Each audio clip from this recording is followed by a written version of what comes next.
Thaïs est en pleine crise, elle est diabétique. Je suis en train de tomber en hypo. Ouais, alors vas-y, fais-la copier, c'est pas grave. Sa chienne, son nouvel ange gardien, l'a senti et l'alerte avec des petits coups de museau que l'on appelle des pocs. Elle sent que je suis en train de tomber en hypoglycémie, donc elle m'alerte afin que je puisse me resucrer et éviter l'hypoglycémie. Comme Thaïs, 20 000 enfants souffrent du diabète sous sa forme la plus sévère, dit de type 1, dont on ne guérit pas.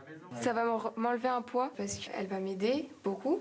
Et puis aussi, c'est un soutien émotionnel, donc je pense qu'on va vivre plein de choses et qu'elle va m'aider à avoir plus confiance en moi. Au sein de cette association, les chiens sont éduqués pour détecter les variations de glycémie. Le POC, c'est un comportement d'alerte. On apprend aux chiens à poquer par coup de museau. Au bout d'une semaine de formation, le chien doit être en mesure de prévenir son maître Va chercher le lait. et d'alerter son entourage. Le stage se fait donc en famille. Un enfant qui est en hypoglycémie, des fois, il ne peut plus rien faire. Il ne peut pas appeler, il est à bout de force. Et le fait d'avoir chacun, ça va nous aider. Sans assistance, la personne diabétique peut perdre connaissance.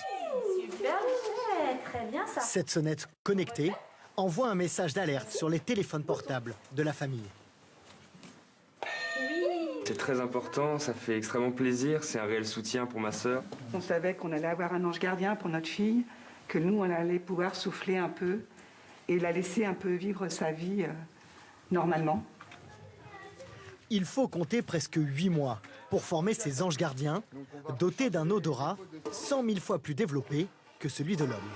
Il y a des échantillons de sueur et d'haleine qui ont été pris quand la personne était en hypo et on les a dispositionnés dans des petites capsules qui sont dans chacun des seaux. Osaka, check. L'association fait partie d'un réseau d'écoles qui forme près de 450 chiens par an pour les diabétiques, les épileptiques et aussi les personnes handicapées, sourdes et malvoyantes.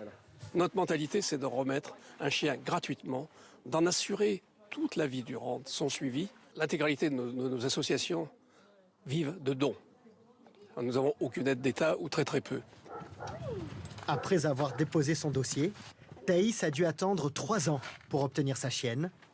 Pour répondre à l'ensemble des besoins, il faudrait éduquer 1500 chiens.